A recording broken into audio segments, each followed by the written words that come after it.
pessoal, bom dia a todo mundo aqui da Faculdade Paulo Picanso, do nosso canal, aqui do podcast da Faculdade Paulo Picanso. É um prazer estar aqui, pessoal, com vocês. E hoje eu estou com uma convidada muito especial, professora Nayara é mestre e doutora em materiais dentários e dentística pela Universidade Federal do Ceará. Professora Nayara também é nossa professora aqui da graduação na Faculdade Paulo Picanso e professora também no nosso mestrado profissional aqui também na Faculdade Paulo Picanso. E eu queria agradecer imensamente pelo aceite do nosso convite de estar aqui hoje, professora.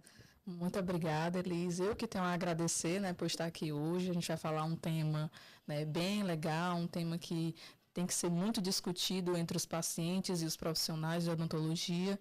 Eu venho aqui para agregar, talvez a gente vai ter uma conversa aqui rapidinha, mas que a gente vai agregar algum conhecimento que é interessante tanto para os pacientes quanto para os alunos de graduação. Com certeza. E o tema de hoje, gente, como a professora Nayara já deu um spoiler pra gente, é câncer de boca. Um assunto que, infelizmente, está crescendo muito aí na população. A gente está escutando cada vez mais falar. Hoje em dia é muito mais comum do que há 20 anos atrás você escutar que uma pessoa está com câncer de boca, infelizmente, né?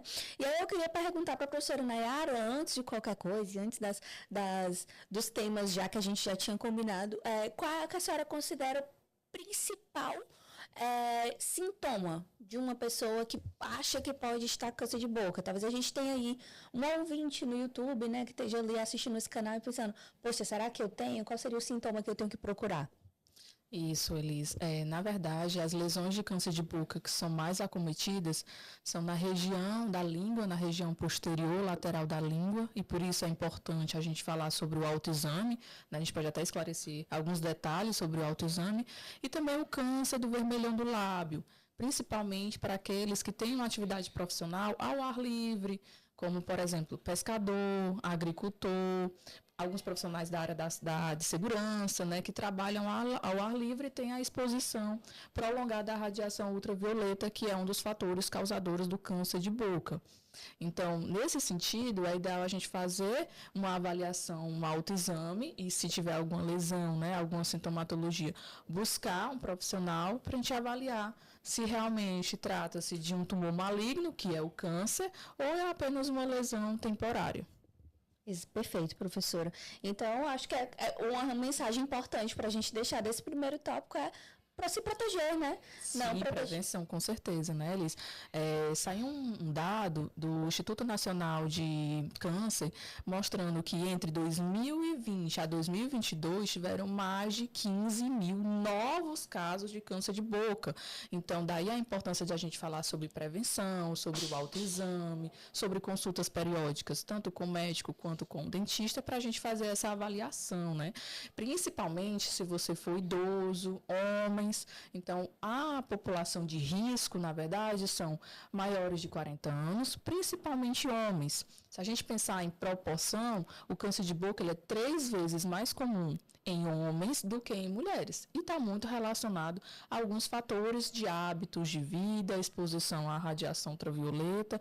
Então, nesse sentido, a gente tem que pensar na prevenção, porque realmente tem muitos casos, Então, o câncer de boca, dentro dos carcinomas, que é o câncer, tumor maligno, ele está ali no 10º, entre os 10 mais acometidos de câncer no ser humano. Então, por isso que a gente tem que falar da importância da prevenção. Com certeza. E eu acho que é importante, já que a senhora tocou nesse assunto, é importante a gente relatar também que grande parte disso, desse aumento de número de casos que a senhora falou, mais de 15 mil novos casos, pode também estar relacionado ao fato de que hoje a gente tem muito mais poluição do que anos atrás. Se a gente tem mais poluição, então a gente tem mais exposição a raios ultravioletas, porque a nossa camada de ozônio já está aí cheia de buraquinhos, Com certeza. Os cientistas já estão falando isso para a gente há muito tempo, só que agora a gente está começando a enfrentar isso mais de perto, o calor grande. Isso, com certeza, Então, e principalmente também os hábitos, Hoje, entre os jovens, a gente fala muito sobre o cigarro eletrônico, que é um fator cancerígeno, assim como outros tipos de cigarro,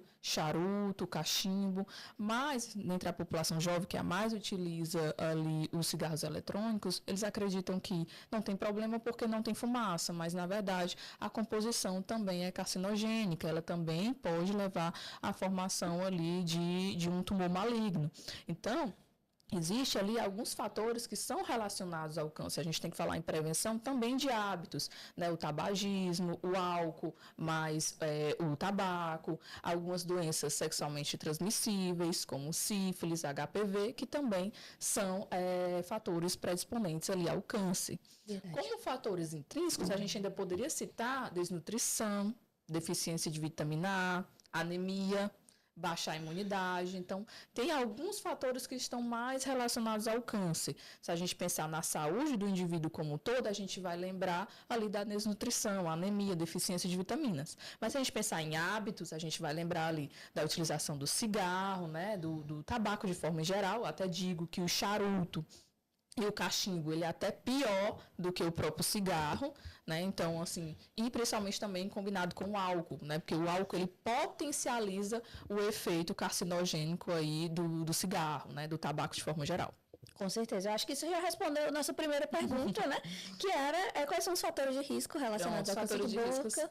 Geralmente são esses fatores que são mais relacionados. A exposição prolongada à radiação ultravioleta, essa questão da desnutrição, anemia. Então, é importante, com frequência, verificar os seus exames para saber se está tudo certinho. E também essa questão de doenças sexualmente transmissíveis e hábitos, né? Então, evitar fumar em excesso. O câncer, ele está muito relacionado também com a dose e o tempo da utilização do cigarro. Principalmente, isso aqui é importante a gente falar, daquele tipo de fumo invertido, onde a ponta acesa do cigarro ela é colocada para o interior da boca. É o pior que tem, porque ali temos calor. Eu sabia que existia. Existe. E é no palato, né, no nosso céu da boca mesmo. A gente tem um tipo de câncer no céu da boca que é causada pelo fumo invertido, que essa ponta acesa eu também nem sabia que era possível fumar dessa forma, mas na verdade, sim, tem gente que faz a utilização. E dá muito tipo de câncer de boca no céu da boca, né? Não, fora que pode dar queimadura também, o risco de queimaduras e outras lesões que podem potencializar para um câncer, com certeza deve ser bem alto. Eu tô surpresa agora, por exemplo. E aí a gente pode levar em continuação, quais são as manifestações clínicas? Como é que eu percebo que eu tô com câncer de boca? Se for no lábio, no lábio, no que a gente chama de vermelhão do lábio, que é muito causada pela exposição prolongada à radiação ultravioleta, geralmente ela é uma lesão pequena, tem cerca ali de 1 centímetro, no lábio inferior, é uma lesão crostosa, endurecida, geralmente indolor no início, e por isso que o tratamento ele é postergado, porque a gente só tende a buscar tratamento no que dói, né? A gente só vai no médico quando está sentindo alguma coisa, e é o grande problema do câncer, porque quando o paciente ele vai buscar tratamento, já está bastante avançado, porque essas lesões do câncer de lábio, no lábio inferior, ela só vai começar a sentir algum dolorido a partir de 4 a 8 meses. Então, 8 meses ali o paciente com câncer e não buscou nenhum tipo de tratamento. Então, em resumo, a gente vai ter uma lesão que é uma úlcera, que não cicatriza por mais de 15 dias, no vermelhão do lábio, geralmente inferior, que é crostosa, endurecida, né? Ela é uma lesão assim mais rugosa e geralmente ali indolor. Às vezes ela ainda é úmida, né? Que a gente chama de exudativa, quando ali ela fica saindo um determinado líquido que deixa a lesão com aspecto úmido. Então, nesse sentido, a gente tem que buscar tratamento. Se for na língua, que é outro tipo de câncer muito acometido, é realmente aquela placa branca, às vezes é uma placa branca que não é destacável. Eu posso fazer ali, passar a escova, passar um raspador de língua e a placa ela não sai, aquela mancha branca ela não sai. Aí você já tem que ali ligar, né, ao pisca-alerta que pode estar acontecendo algum problema. Então, se você tem uma mancha branca, né, uma placa branca em região posterior, lateral da língua, que ela não está sendo destacável, já é um indicativo que pode ser uma lesão pré-cancerígena. Porque, no mais, a lesão ela começa assim, uma mancha branca ou avermelhada, que a gente chama de leucoplásica ou eritroplásica, e ela vai evoluindo para uma úlcera, ou então para um aumento de volume. Um aumento de volume, Elise, eu até diria que é rugoso, tem uma superfície bem rugosa. Tão rugosa que a gente chama de aspecto verruciforme, com aspecto mesmo de verruga, né? E ela também, geralmente, ela tem um aumento de volume indolor no início.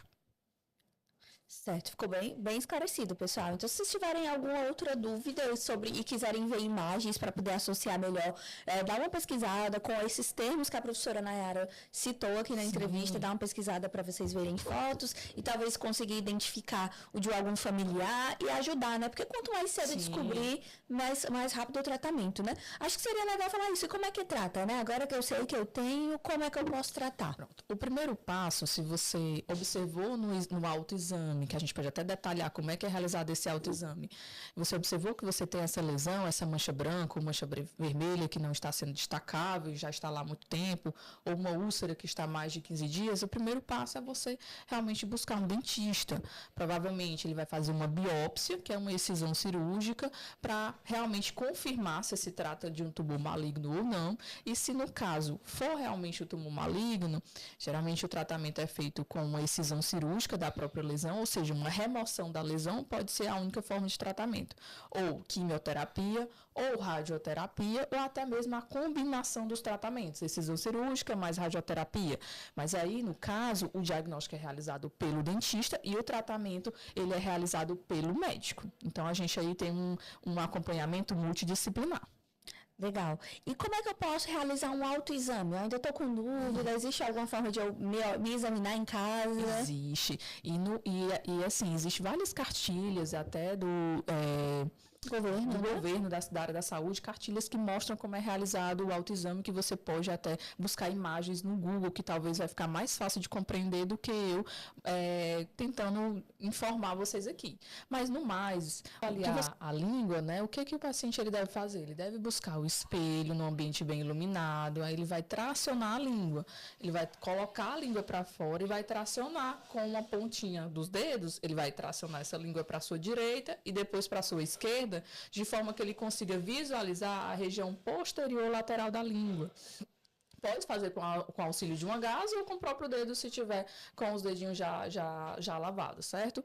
Para avaliar o céu da boca, né, que é o palato, pode tracionar assim a cabeça para trás, fazer de forma para avaliar a região mais posterior. Conseguir visualizar bem, né? Isso. E aí, através desse autoexame, que você mesmo pode fazer, é um exame bem simples, basta um espelho, um ambiente bem iluminado e você fazer esses movimentos para avaliar toda a cavidade bucal. Então, a partir disso, a gente já pode aí tentar um diagnóstico e caminhar para um dentista para a gente ter esse fechamento do diagnóstico e depois buscar um tratamento se for necessário. Então, só para fechar, Elisa, eu só quero deixar claro para os nossos ouvintes, né, em resumo, que eu sei que são muitas características, mas ficar de olho nessa possibilidade de uma úlcera que não está cicatrizando há mais de 15 dias ou uma placa branca que não está sendo destacável com a higiene, principalmente ali na região da língua. Se tiver mais ou menos com essas lesões ou uma úlcera no lábio, são esses três tipos, né, de formas que são mais acometidas, que são mais relacionadas ao câncer de boca. Eu acho que é interessante a gente aproveitar esse momento para falar das formas de tratamento, né, assim também, mesmo como, das formas de prevenção. Acho que mesmo com os últimos anos, a gente tem escutado muito pessoal falando sobre skincare, o uso do protetor solar, o uso de produtos e tal, para cuidados com a pele. E lembrar que o lábio também faz parte dessa pele. Então, proteger esse lábio, se você for uma pessoa que trabalha exposta ao sol, principalmente. Como a professora Nayara citou, um agricultor, um segurança, às vezes também um pescador, trabalhar no nosso interior. Sim, então você trabalha muito exposto ao sol, então tem que haver o cuidado. O cuidado diário de cuidado constante, tá? Então, esse cuidado é o uso, sim, do protetor labial, é beber bastante água, é cuidar das vitaminas, da anemia, para a imunidade não baixar, não é, professora? Sim, Elise. E aí até é importante relembrar que, geralmente, os pacientes, eles acham que está usando um hidratante labial e está se prevenindo. Mas, quando você for comprar o hidratante labial, é importante que lá diga que tem proteção UV, né? Porque é diferente um hidratante labial de um protetor contra raios ultravioletas. E se você trabalha no sol, ainda não é só o suficiente. Você tem que fazer uso de chapéu, de alguma outra forma para evitar esse contato direto com essa exposição ao sol. Com certeza. Então, pessoal, é isso. Acho que a gente conseguiu dar uma boa resumida nesse assunto tão importante. Queria agradecer imensamente a presença da professora Nayara por ter aceito o nosso convite para falar sobre esse assunto, tá? Eu espero poder recebê-la aqui outras vezes. Vamos marcar tá? outras vezes. Foi um prazer estar aqui, né? Eu me sinto lisonjeada pelo convite e com certeza vamos vir mais vezes para a gente debater alguns assuntos que são muito importantes, né? Principalmente as lesões mais acometidas na cavidade oral, as doenças mais acometidas. É importante a gente falar sobre esses assuntos. Então, só tenho a agradecer pelo convite e espero encontrá-los novamente. Pessoal, muitíssimo obrigada. Se você gostou dessa entrevista, você já deixa seu like aqui no nosso canal do YouTube também. E se você puder compartilhar com alguém que você sabe que pode estar preocupado com uma possibilidade, compartilhe esse vídeo que com certeza vai ajudar alguém, tá? Um abraço e até a próxima. Até a próxima.